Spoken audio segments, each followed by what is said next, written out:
This is SBS News in Easy English. I'm Hannah Kwan. The first full day of the federal election campaign has begun. Federal opposition leader Anthony Albanese says he will increase real wages in his first term of government, if successful, but failed to recall the Reserve Bank cash rate and national unemployment figures. Speaking in Tasmania, Mr. Albanese was asked 3 times whether he could name the rate. The opposition leader dodged the question before incorrectly stating the unemployment figures. What's the national unemployment rate? National unemployment rate at the moment is, I think it's 5.4. Sorry, I'm not sure what it is. Immediately following, the Prime Minister was asked the same question by journalists at his first campaign stop in Nowra, in New South Wales. Prime Minister, can you nominate the cash rate and the unemployment rate? Your opponent couldn't this morning. Yeah, well, 0.1% is the cash rate. It's been there for some time. In addition to that, the unemployment rate, I'm happy to tell you, was 4% and is falling to a 50-year low. Meanwhile, Scott Morrison has been forced to clarify what role Alan Tudge could take if the coalition wins the next government.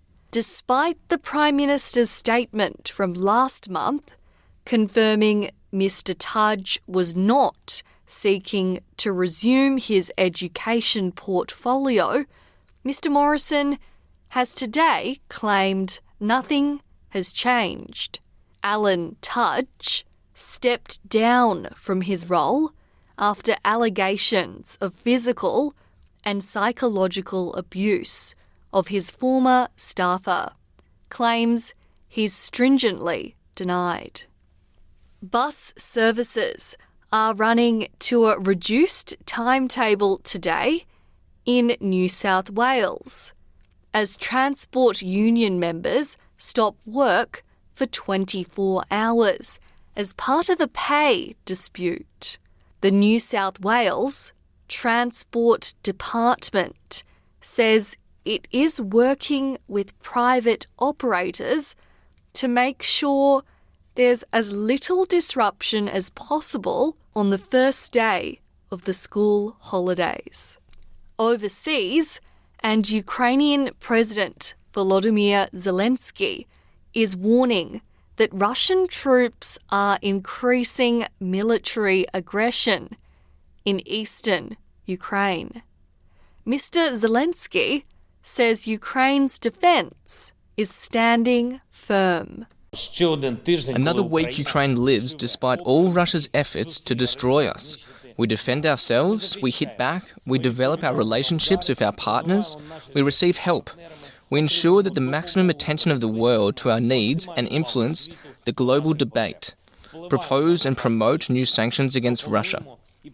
We are doing everything we can to bring to justice every bastard who came to our land under the Russian flag and killed our people, who tortured our people, destroyed our cities, looted and tormented.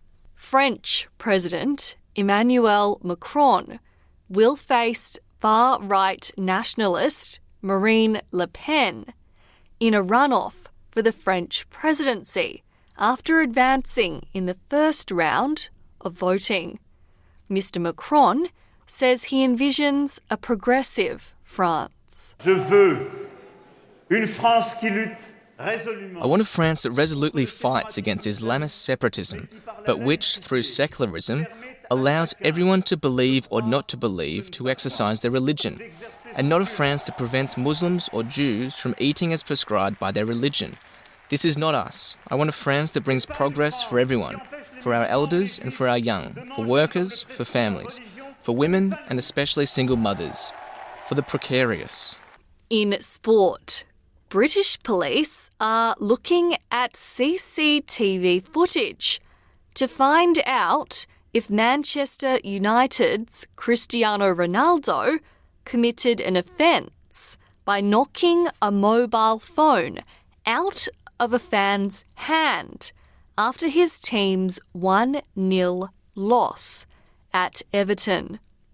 Ronaldo has since apologised on Instagram for the outburst and invited the supporter to watch a game at the Old Trafford Football Stadium.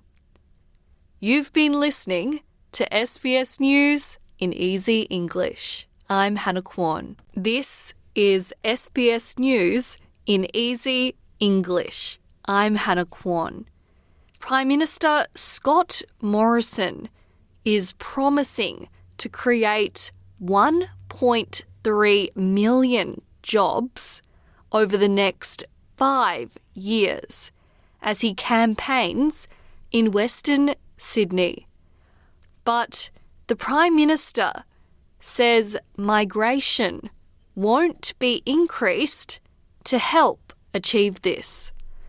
Immigration went down during the COVID-19 lockdowns and isn't expected to return to pre-pandemic levels for at least 2 years. Are you open to lifting Australia's skilled migration rate to meet that 1.3 million? And how much of that 1.3 mil would be skilled migrants? Our migration program is set out in the budget. The cap is there at 160,000. There's no change to that. And we are increasing the proportion of skills components within that. Meanwhile, Labor is promising a $31 million mental health plan for regional and rural Australians to make telehealth appointments cheaper. Anthony Albanese made the announcement at a press conference in Tasmania. We need to make sure that you have access to services wherever you live. Telehealth can be so important, and that's why today's announcement is critical. Mr. Albanese's media appearance was dominated by questions over his stumble yesterday, where he failed to recall the unemployment and Reserve Bank cash rate figures. A 15-year-old has been arrested and charged as investigations continue into a fatal stabbing at Sydney's Royal Easter Show overnight. Police say the incident, which took place around 8 p.m. on Monday night, involved a confrontation between two groups of young men, resulting in the death of a 17-year-old from a stab wound to the torso. A 16-year-old boy has been taken to hospital with a stab wound to the leg. Police say the youth in custody has been charged with carrying a knife in a public place, armed with intent and affray. Auburn Superintendent Danielle Emerton says authorities are still trying to piece together the incident, but they believe it was not a random attack. We believe there is another suspect out there. At this stage, we are appealing to members of the public. We know that there were thousands of people at the show last night, and we know that there's a lot of vision that is out there. We appeal to the community if they would be able to provide, if you saw anything, if you've got any information, please come forward. The United Nations is hearing of increasing accounts of sexual assault in Ukraine. Katerina Cherepaka, president of La Strada, Ukraine, told the council her organisation's emergency hotlines had received phone calls accusing Russian soldiers of 9 cases of rape involving 12 women and girls. Seema Bahus, executive director of UN Women, says the risk of human trafficking is also rising. We are increasingly hearing of rape and sexual violence. These allegations must be independently investigated to ensure justice and accountability. And in sport, AFL Chief Executive Gillan McLachlan has announced he will step down from the role as CEO at the end of the 2022 season. Mr. McLachlan has served as Chief Executive for 8 years. You've been listening to SBS News in Easy English. I'm Hannah Kwan. Welcome to SBS News in Easy English.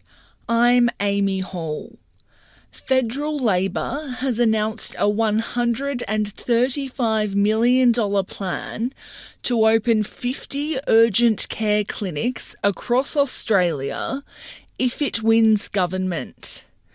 The clinics will be bulk billed and based at GP surgeries and community health centres nationwide. Labor leader Anthony Albanese says they will help to reduce wait times for those needing care. We do need to have practical measures that strengthen Medicare, that take pressure off emergency departments, and that's what our announcement today will do. 50 urgent care clinics around the country in every state and territory. The federal government says it will spend $250 million to strengthen Australia's domestic fuel supply. The grant will be split between 2 oil refineries in Brisbane and Geelong and used for major upgrades. But Smart Energy Council Chief Executive John Grimes says it won't solve Australia's fuel security crisis. Funding for short-term solution is fine, but the long-term solution to this, it's a structural problem. We need to remove our dependence on foreign petrol and diesel, and we need to become more self-sufficient in the fuel that we create. Former Queensland Coalition MP George Christensen is no longer retiring from federal politics, announcing he's running as a One Nation candidate this election. Mr Christensen resigned from the Liberal National Party earlier this week, saying his beliefs don't match the party's stance on vaccine mandates and reaching net zero emissions by 2050. He will be third on One Nation's Senate ticket in Queensland, a position considered to be unwinnable. Community organisations are questioning why the federal government won't provide support groups with a list of people arriving into Australia who are escaping the conflict in Ukraine. The Australian Federation of Ukrainian Organisations has set up a database for people to register for support once they arrive, after finding a gap in the system and a lack of direct government help. Liana Slepetsky from the Association of Ukrainians in Victoria says while the government has been fast with tourist visas, new arrivals are still struggling to find housing and work. She says the government needs to speed up access to humanitarian visas. They have no access to Centrelink Medicare. They don't have the right to work, and this has created a little bit of a flow-on effect. And 3 former Collingwood AFL players have cut ties with their ex-club following the release of a report into allegations of racism. The Do Better report was published last January, featuring a strategy to address past acts of racism at the Magpies. Heretia Lumumba today released a statement saying he and 2 other ex-players have stopped communications with the club. He claims Collingwood's lack of action shows it has no intention of acting in good faith to ensure a positive outcome for past players. I'm Amy Hall. This is SBS News in Easy English. This is SBS News in Easy English. I'm Peggy Giacomellos. The Prime Minister is in Tasmania today, while opposition leader Anthony Albanese has made announcements for more healthcare spending in the region earlier this week. Scott Morrison has pledged a $220 million forestry package, promising to secure around 73,000 jobs in the industry. But it's likely to cause concern among conservationists calling for logging to decrease. Mr Morrison says the policy will help expand the $23 billion industry. Regional economies drive our national economy. We won't support any shutdowns of native forestry, and we will continue to work with state governments to create permanent timber production areas. Anthony Albanese says that Australians can expect a rise in interest rates regardless of whether Labor or the Liberal Party are in government. The opposition leader says if elected, his government would ensure responsible spending to combat predicted interest rate increases. The Australian government has extended sanctions to Russian financial institutions and state-owned enterprises as the conflict in Ukraine continues. The list includes Russian railways, defence entities, shipping companies, and an electronic company responsible for the production of up to 80% of Russian electronics components. It's in line with new penalties by key Western partners and aims to further cripple the Russian economy. The head of the World Health Organization has criticised the global community for its focus on the war in Ukraine, arguing that crises elsewhere are not being offered the same attention. WHO Director General Tedros Ghebreyesus says the hostilities in places such as Ethiopia's Tigray region were horrific, but that the media were not addressing it. Mr Ghebreyesus says perhaps the world is not offering equal attention to black and white lives. The whole attention to Ukraine is very important, of course, because it impacts the whole world. But even a fraction of it is not being given to Tigray, Yemen, Afghanistan, Syria, and the rest. A fraction. And I need to be blunt and honest. The world is not treating the human race same way. Some are more equal than others. The man accused of shooting and injuring 10 people on a Brooklyn subway train has been arrested and charged with a federal terrorism offence after a day-long search. Frank R. James was taken into custody 30 hours before the incident. Brooklyn US Attorney Breon Peace says there's no indication that Mr. James had ties to terror groups. Today, Frank James has been charged by complaint in Brooklyn Federal Court with one count of violating 18 U.S.C. sections 1992 A7 and B1, which prohibits terrorist and other violent attacks against mass transportation systems. He has been apprehended. He will be arraigned in federal court in Brooklyn, and if convicted, he will face a sentence of up to life imprisonment. Flooding in South Africa's Durban area has killed more than 200 people, with President Cyril Ramaphosa describing the devastation as catastrophic.